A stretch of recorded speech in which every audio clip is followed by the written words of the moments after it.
What's up, y'all? You feel me? Playground basketball drop at 6 p.m.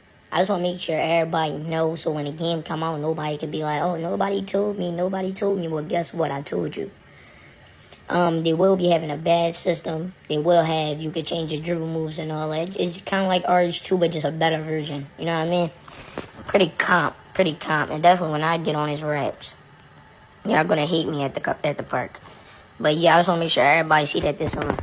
You know what I'm saying? Then they also got a lot of more. They got like spin the wheel. They got a paddle pass and all that. And they got park matchmaking. Well, not park, but matchmaking. And you could just like, you don't never gotta go to the park to play a game. You could just matchmake by yourself if you wanted to play the ones. You know what I mean? But yeah, release today at 6 p.m. Don't forget, 6 p.m. You feel me? You do not need a high percent jump shot for your build to be able to shoot. Most you'll probably need like a 75. You know what I'm saying? But it's pretty top, man. Shout out the game.